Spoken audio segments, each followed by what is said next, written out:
All right, here's some quick food for thought when it comes to all of the advice out there about how to shop for a car. If you're anything like me, your TikTok is filled up with, on one hand, consumers talking about how to get the best deal, or industry experts telling consumers what to say or do, or how to negotiate with dealerships. And on the other hand, it's a bunch of salespeople or content creators for salespeople telling you how to keep as much money in your pocket as possible compared to the customers. Obviously, with all things, there's a middle ground here somewhere. The dealership has to make a profit. The customer has to get a good enough deal and feel well taken care of to even consider doing business there again. It's simple and it's easy, and it's the way I've always conducted business.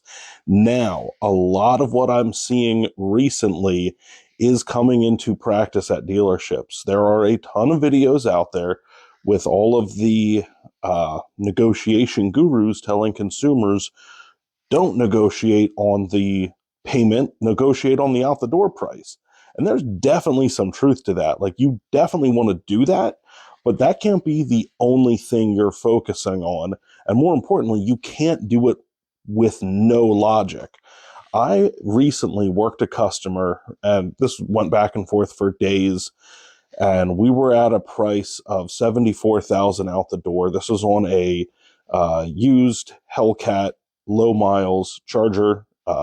Charger Hellcat wide body, black on black, black tints, like super clean car. Really, really nice, well taken care of. Older gentleman had it last, and with taxes, tags, and everything, we're at 74. And all of the market data, Profit Time, V Auto, all those other sources are like, hey, this car is thousands of dollars below the normal industry price, and it's even less than average mileage as well. It's only got 18,000 miles. And none of these cars, for the most part, have a ton of miles, but that is still slightly below what the average is. So based on that, I know my pricing's solid, but the customer just wants a discount to want a discount. And I'm like, okay, where are you?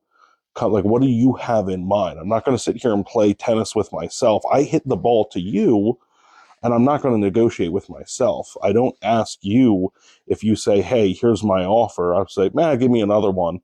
No, in the car sales, you take that offer to the manager or whoever is the desking decision maker and let them say yes or no. But you don't expect anybody on either side of the desk to negotiate with themselves.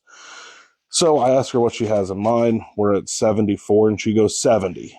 And I said, where are you coming up with that? That's like $4,000 more off, obviously. Like, I don't have that type of profit in a used car. Help me understand what you're thinking.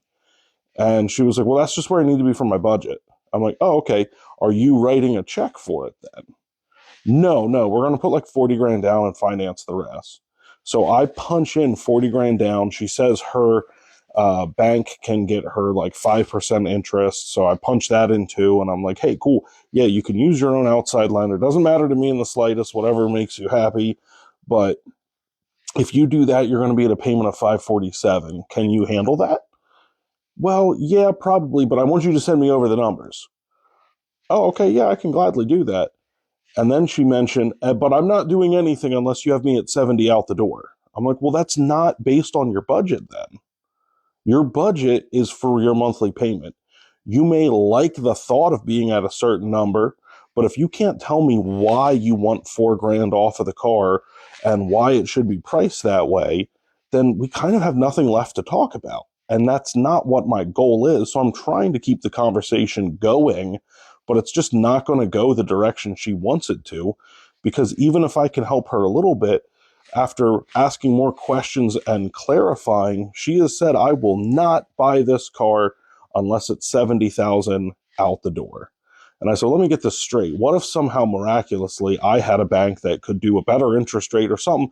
However I make the magic happen, you mean to tell me that you would rather buy this car at 70,000 with a payment of 500 instead of, if I'm at 74,000 and can still get the payment to 460? That doesn't make sense to me. And once again, for everybody out there in the comments, make sure you fight me about it. But Out the door price is important, but if you're not writing a check, it's not the only thing. So we talked about the out the door price, and I am not shying away from that conversation at all. But if you're going to be making a payment, that needs to be in the conversation too, because one of two things happen. You're either at an out the door price you don't like, but a payment that you could work with, and then you need to reevaluate how you came to your out the door price. Or you negotiate, and I've seen this before too, you go back and forth and back and forth and back and forth and get somebody to agree on an out the door number, and then they're like, okay, cool. Now show me what the payments look like. And you come back, and if this is on a brand new vehicle, you might be showing them a payment of $800 a month, and they're like, "Oh my gosh, this is crazy! I can only afford 380." And it's like, why did we focus so much on the wrong thing? So please, consumers, if you're out there listening to this, be smart about how you do your negotiations. I can't speak for everybody, but me as a dealer, I want to work with you. I want to negotiate with you, but please understand what you're asking, why you're asking at it, why you're asking for it, and come at it with some logic here. Help me be able to help you out, which I know sounds very cliche, but that's the truth. If you're going to tell me that you need to be at this number, but you're not paying a check for it, and it's within your monthly budget, and there's no logical reason why I should lower the price of my car if it says I'm already $6,000 below the market average, it's not going to go very far. I'm not going to ask you how much money's in your bank account and then tell you that's how much I want for the car. It's arbitrary here. So let's be smart on both sides of the desk.